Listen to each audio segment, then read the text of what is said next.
Well, perhaps taking a cruise is more your speed. It's already the fastest growing segment in the travel industry. I spoke to travel expert Mark Murphy to find out how the cruise industry is doing in China.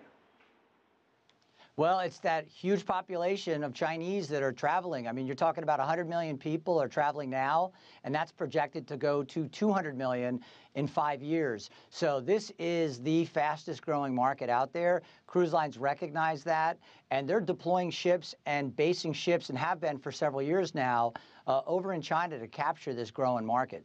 So China obviously has had a large population for a very long time, but experts say growth has soared by around 80% in the last few years for China. So why do you think it's happening now, this growth in the cruise industry? Well, you know what? I think the cruise industry has been dominated by the Caribbean market, and you've got 20 million people basically a year that cruise. And if they want to continue to grow and develop their business, they have to look to markets outside of the Caribbean. And China being this growing market, they're looking at that and they're understanding that not only are they going to put ships there, but they're building the ships, and some of their latest high-tech ships are going into China to basically embrace this market. And you're going to have a ship that, instead of being multicultural, it's going to be primarily focused on that mainland Chinese market that's going to go there. They're going to see their stock prices rise, and we've seen big growth in the stock prices of the cruise lines as a result of going into these additional markets. And I think that that's where the growth is going to come from. You know, the vast majority of Americans have never taken a cruise, and I think you've got a very, very eager population that's getting the disposable income to go out and explore the world, and now permission, obviously, to do it as well. So when you have the financial liquidity and the growth in the standard of living, and you couple that with the desire to get out and experience the world, that is a winning combination for the cruise industry, and of course, all the Chinese folks who are going to be able to explore the world. As we're looking at some of the trends that we can perhaps expect for next year or perhaps the year after that, is it more towards cruises, or are people looking for staycations and more people staying at home? What sort of trends are you seeing? One of the big trends that we're seeing is the experiential trend.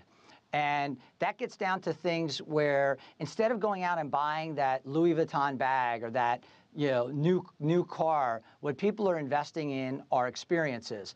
And the only way to really get experiences that stay with you is through travel. So we're seeing people exploring emerging markets like Vietnam, Cambodia. We're seeing people going to places like Penang that have never traveled to Asia and experiencing hawker centers, where you get the street food.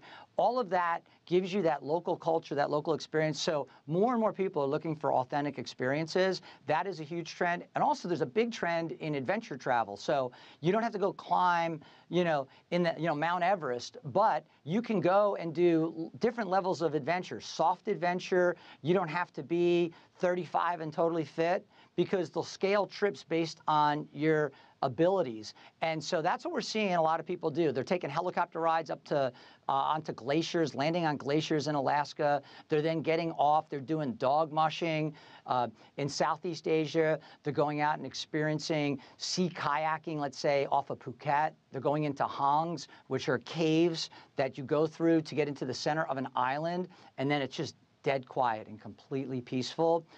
Those types of experiences, and that was a recollection that I had on a trip to Thailand.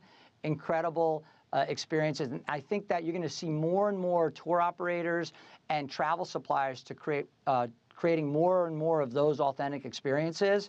And I'll just give you another example. Epicurean. How about dining with a local family? How about going out with Bedouins in the desert in the Middle East and experiencing life as a Bedouin?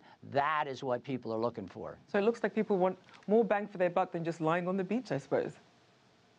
Yeah, you know what? We've been there, we've done that, and I always like to unplug and have that type of vacation once a year. But the rest of the time I travel, I want to get out and see new cultures, have those experiences, do things that effectively give travelers what I call bragging rights, the ability to come back and say, yeah, I didn't just sit on a lounge chair. I got out and I did this crazy stuff. And people are like, whoa, that's intense. How did you do that? And then you're sharing that experience. That spreads virally, and next thing you know, more and more people are looking to have those same experiences.